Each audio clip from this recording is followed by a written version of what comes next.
Welcome back to Conversations. Sean and I are talking with Steve Cozart, who has put his cell phone down and is no longer texting in the interview. So you think. Beep, I'm sorry.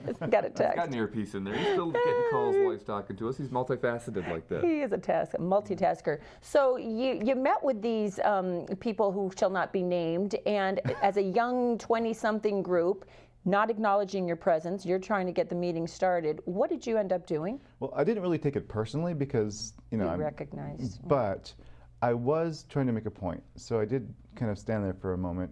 I got really quiet. No one looked up. And usually when you go into a room and everyone's, if you're quiet, especially if you're supposed to be the one conducting the meeting, they look up. No one looked up. So I said, okay, guys, I really would like you to put down your phones.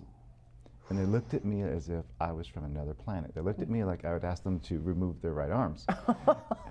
And You'd ask them to remove. Well, yeah, you're sitting in front of a table in a boardroom, I assume, or in front of a table of a bunch of 20-year-old millionaires who have an ego and they have their phones. And technology is how they made their millions. Yeah. And now you ask them to put it down and actually talk to you. It's like, whoa, how do we do that? And it's okay to multitask. But even just like in the car, just for a few minutes. Well, to an extent, though. I'm going to interrupt because to an extent, multitasking when you're having a conversation is not a good thing. That's exactly rude. right. It's just plain and rude. Exactly. And that's the point. It's like just for a few minutes, it's okay for you to have a singular attention span toward a goal. Yeah. And it was interesting to watch that dynamic occur. And that's what, like I said before, really made me come home and talk to my wife about we need to help out people in business or people who are typically invisible because of this technology and want to be visible. Think about individual contributors in a corporate structure where they're in this little cubicle and they really want to be seen, they want to advance, or they want to be in management and they have no idea how because they haven't been taught. Yeah.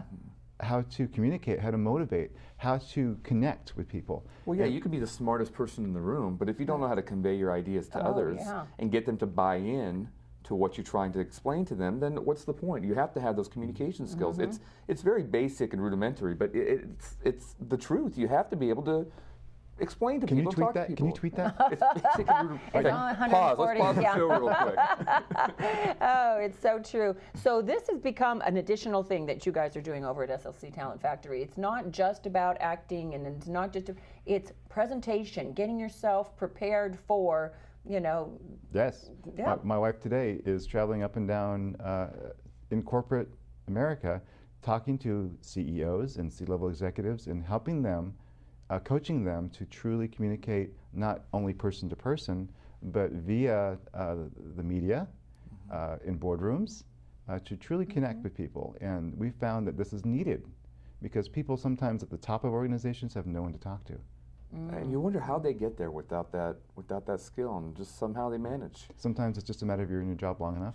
Yeah, there you go. Yeah. When someone comes in to SLC, how do you peel back the layers if they don't have those skills, if they don't know how to talk to people, if they don't know how to communicate, but they're there to want to be actors or to improve upon their talent or get better in their communication? Where do you start? What's the first thing you do? Do you tell them put away the technology? Focus on me? Definitely. I think that aside from all the technology, that has to go away, number one. But I recommend, and I almost insist now, especially, anybody, even if you don't want to be an actor or get into the media, everyone should take an improv class.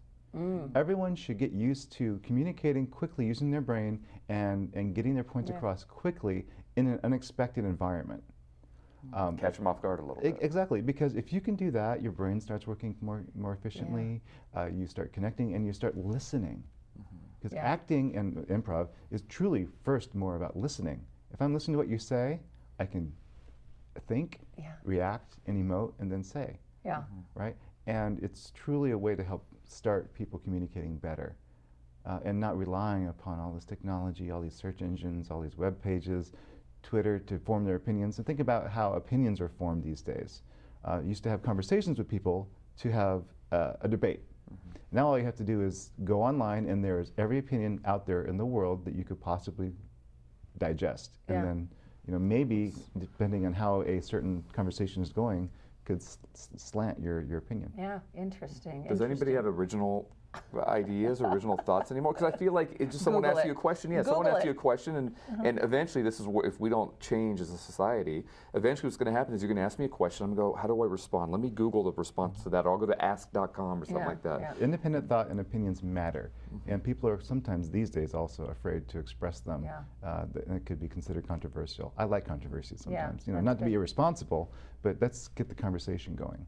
Let's switch gears a little bit now, because some of the fun stuff of what you do is what you've done for me is, you know, teaching me how to do commercials, and I get a lot of work thanks to what you've taught me, and it's just been terrific. Great. You and Lori take it to a whole new level now. You've brought, in fact, you have a beautiful poster. We'll take a look at this picture featuring, how many are there? 12. Right. We recently took 12 talent. There they are. Look at them all wearing a group blue. of 12 people ages 4 to 65 to Los Angeles for a huge talent convention where agents and managers and casting people from all over the world come to find new talent. And this is the team that we put together and trained them for 3 months prior to the event. And if you look at that, about half of those people that you see in that poster currently right now are in conversations, negotiations, or have already signed with agents or management companies down in Hollywood. Wow. You know, another thing that I noticed there, Steve, is there's not a very big male representation there, and we're going to have to get some more men involved here. You know, it's so true, Sean, that there is a need in this business for men, especially, you know, we're in San Francisco, this is a commercial market. Teen boys aren't always interested in doing this, or they don't think they are, because they have this connotation of the word model. Yeah. And they think Project One Way or something, One Way, or we cannot talk. right, or you know, other connotations, or they're interested in other things like sports or girls and those types of things. Which I always say, get into talent business and modeling. There's a lot of girls. Yeah, right. And then men of a certain age. If you look at the guy with the long hair, blonde hair, he actually lives near Salt Lake, near Park City, and he's 50 years old, and he's just now coming to a point in his life where he can do this, because it does require some, you know, availability and flexibility in your schedule. Right. So it's open to anybody of all ages and all, you know, sexes and all come types. on in. And Yeah, all we, types, we really help people who have an interest in doing this, because we are in a commercial market. It's a great place to see if this industry is for you. It's a great market to come in, and you know, it's open to any type, ages, size, ethnicity, everything. Because you watch TV commercials, commercial print, there are all types. It's lifestyle, it's health and wellness. It's you know, everyday people doing everyday things. The difference is knowing how to differentiate yourself from the everyday person and know how to win auditions. Yes. Right? And doing what you taught me, which is knowing who you are, know your brand, and don't go out there, you know, auditioning for something that you're never going to get. You know, go with what is your best area. You guys have you're doing a search coming up, is that correct? Yes, March 16th. Okay. An international talent scout will be coming to our location, our studio in Hayward, and she's going to be meeting anyone who wants to come in and meet her. If you go to our website or to Facebook, Facebook is facebook.com/SLC Media. Okay. Or go to our website, which you'll see on the screen later. Yeah. You can sign up or register if you're a model, an actor, a singer, a dancer, or a songwriter, and you want to demonstrate your skills for her. That's on March 16th at our studio in Hayward. What if you just want to be one of those things, but you couldn't call yourself one yet because you're not trained?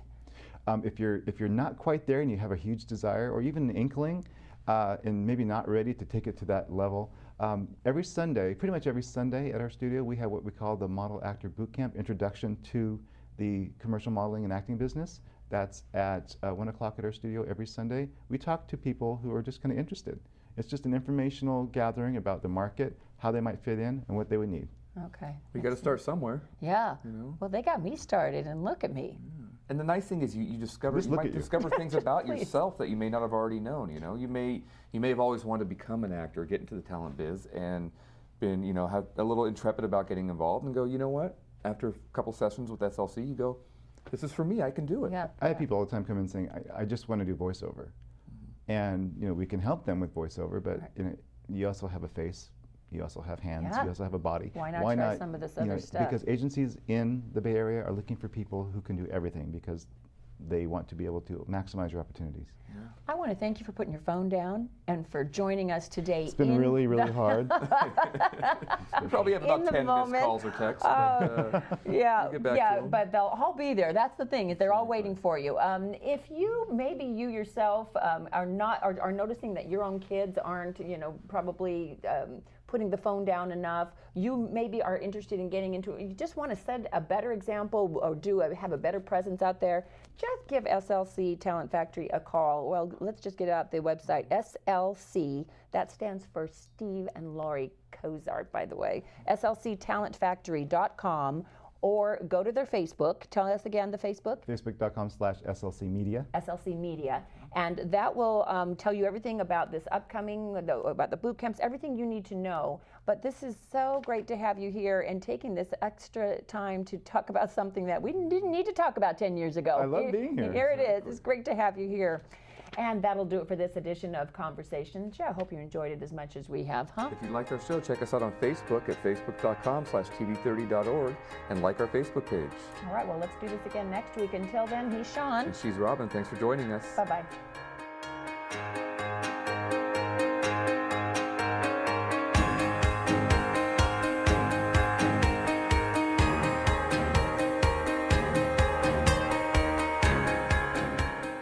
If you'd like to order a copy of this show, please visit our website at trivalleytv.org.